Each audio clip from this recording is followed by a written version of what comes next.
Hello everybody and welcome back. We are ready to embark on a new series. We've just finished 1984 and I thought what could be more fun than to follow up one of the great dystopian novels of the 20th century with one of the other great dystopian novels of the 20th century.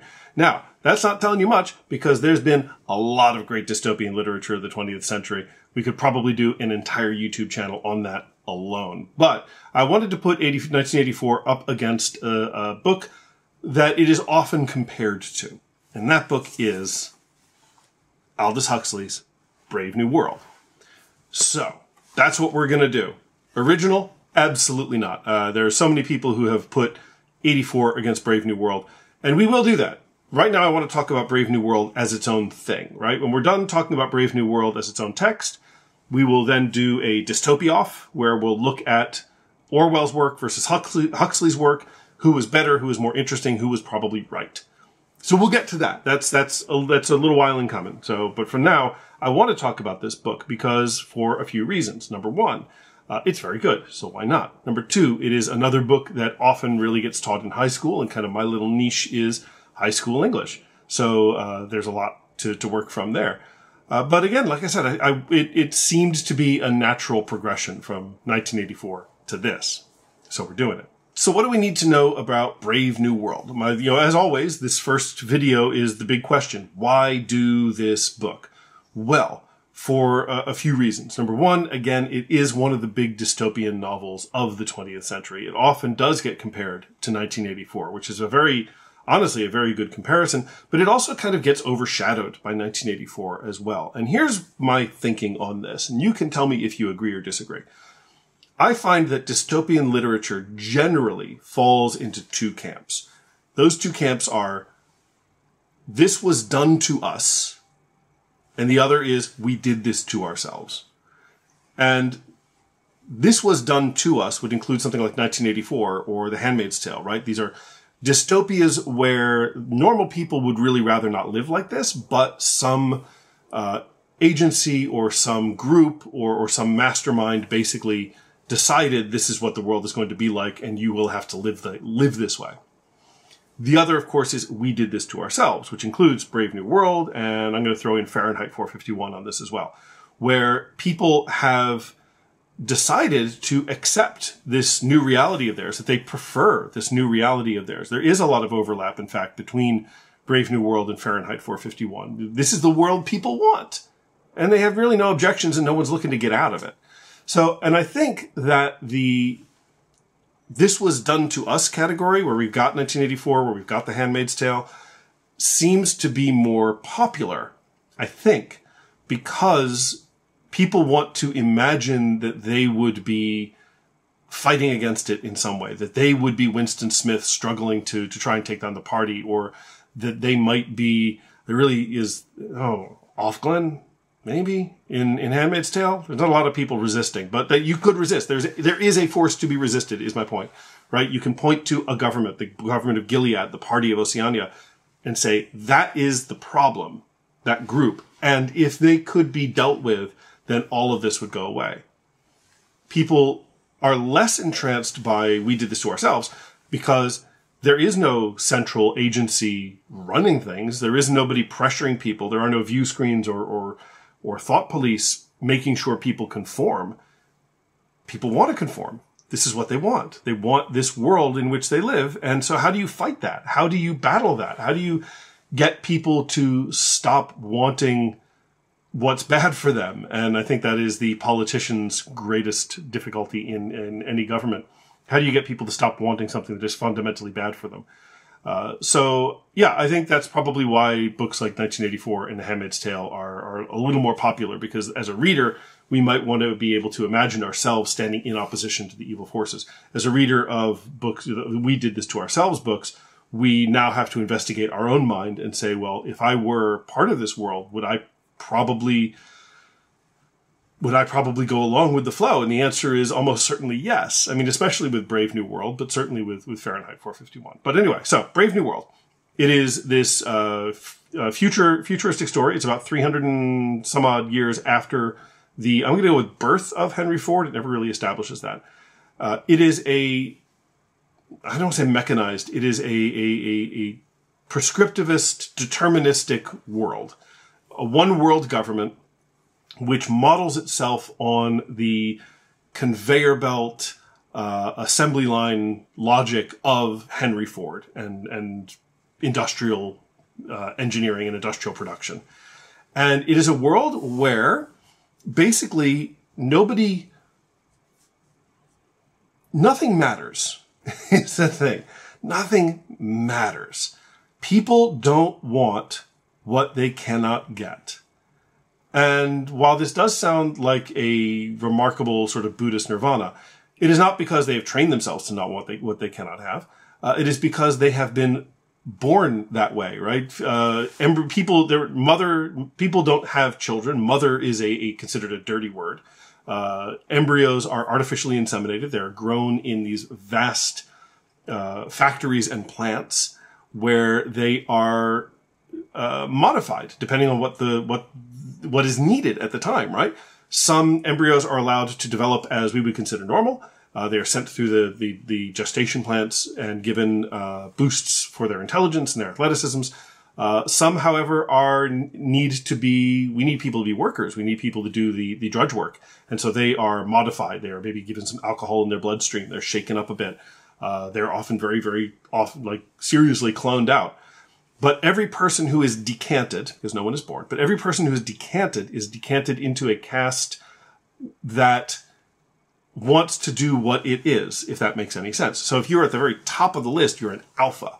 And there might be a plus alpha or a double plus alpha, but you're an alpha. And as an alpha, you are the intellectuals, you are the leaders, you are the people who do things in society, you are the mover and the shaker. And you are programmed from birth to want to do this. You are given little messages as you sleep to teach you, oh yes, I'm an alpha. I am really bright and really smart. It's great to be an alpha. And that's what I want to be. And you're given all these lessons as you sleep. If you are at the bottom of the list, you're an epsilon. You are probably, number one, you are probably one of several dozen clones. You are probably not a whole lot to look at. Not great to look at. Epsilons are never described as handsome or good looking in any way. They are usually, brachycephalic or whatever the word is, I think that Huxley used. But they're not depicted as pleasant. But the epsilons do all the hard work. They do all the miserable work, the dirty work, the work that's just maybe disgusting or we might think demeaning. And the idea is that they have been trained from birth that, being an alpha is really hard. Being an alpha, you got to be real smart and you got to make a lot of tough decisions. I love being an epsilon because all I got to do is clean out sewers and stuff. Or run an elevator for the rest of my life. And that is what they want to do. That is what they want to do. And the alphas don't want to do the work of the epsilons because the alphas think that's terrible work and they would hate it, every second of it. And the epsilons would hate being alphas. They don't want to be promoted up. They don't want social mobility because how could they, with their limited brain ability and their sort of poisoned, being basically poisoned from fetushood, how could they possibly do the things that the alphas do? I'd really rather just be an epsilon and do my really simple job. So Huxley has created this world where you are basically, from the moment you are born, you are given a task, you are given a place in the world, and you are taught to never really question that place in the world. So there's that. There is no real sense of strong relationship bonds. Children are encouraged from whatever age they want to engage in, as it's called here, erotic play. Don't worry, it is not depicted if that's something you're worried about. But what is sort of the subtext of the book is that there's a lot of really young people who are playing doctor, if you will.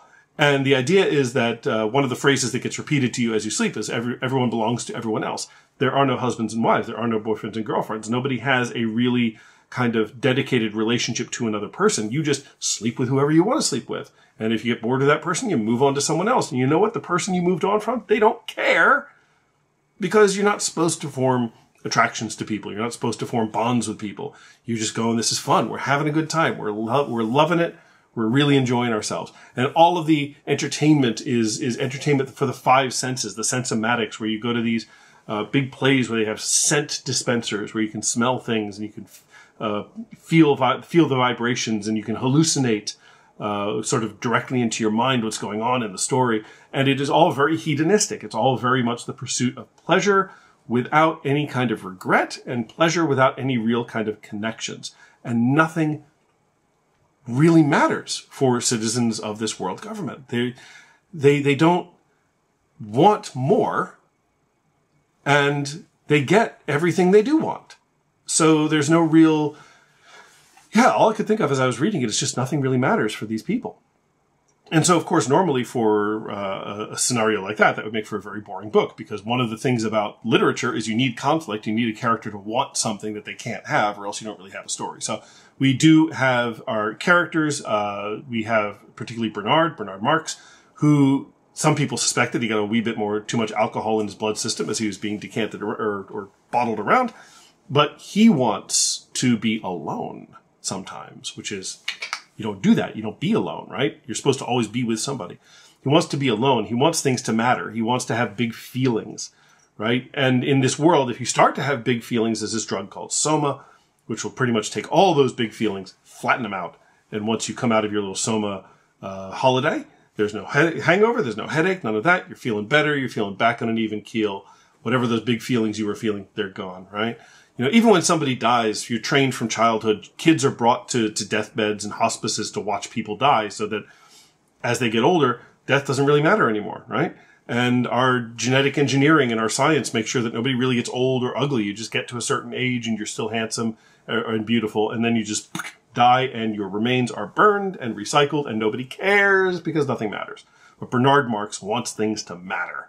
And he's in a relationship with this woman, Lenina, and they end up going to a reservation because there are places in the world where people can't be brought into this world government for one reason or another. There are indigenous settlements that are basically left alone, and they are comparatively living in squalor compared to what people are living in London, which is where most of our book takes place.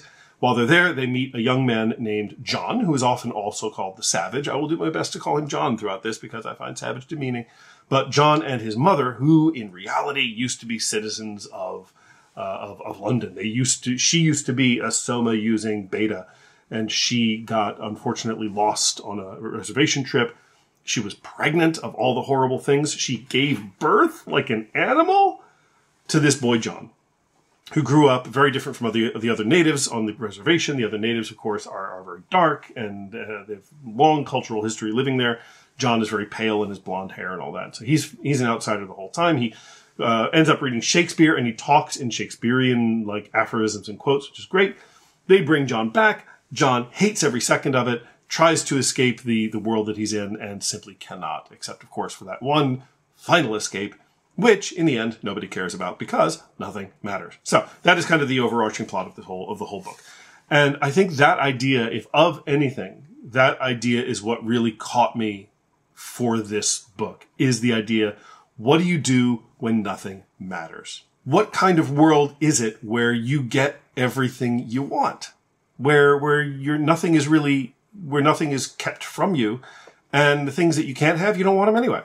That does sound, on the surface, it sounds kind of great. Because again, if we go back to, some real basic, basic borderline, elementary Buddhism, one of the causes of suffering is desire. Wanting things that you cannot have causes suffering.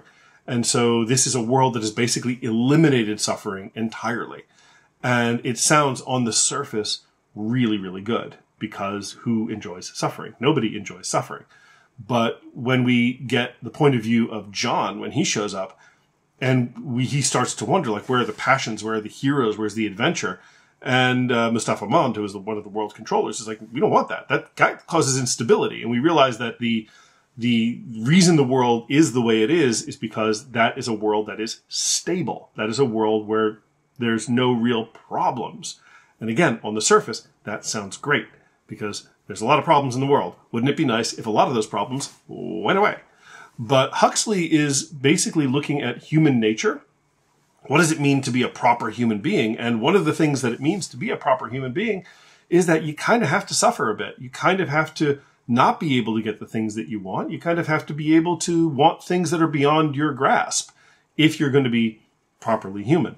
And nobody in this book is really properly human. Even John the Savage, who is, he's closer to what we are than most of the other people in the book. Even he has been seriously damaged by the world that this has become. So that's kind of what I'm interested in. That's what I'm interested in looking at when we read, is what is Huxley saying about the nature of humanity, and what does it mean to be a real proper human being? Why is this, in the end, when you get to the end of the book, why is this Brave New World such a terrifying and terrible one when on paper it sounds like it should be really, really good?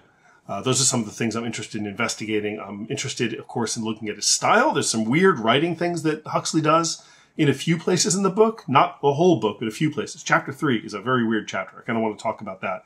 And I am interested, of course, in sort of the clash between the world government, this beautifully stable place, and, of course, John, who becomes an unlikely celebrity. So those are some of the things I want to talk about. If I think about more, heck, I'll add another video. This is all free, right? So if you're interested in coming with me on this little trip, I would love to have you. So hit subscribe, right? So that you know when I put up a new one. Very important. And if you've got any ideas, if you have read Brave New World, if you have any thoughts that you would like to contribute, please do put them in the comments. I'd love it. So I will see you for the next one, where we will explore something. I haven't decided yet, but we will. I promise I'll decide by the time I have to make another video. So thanks again for stopping by. I appreciate it as always, and I will see you next time.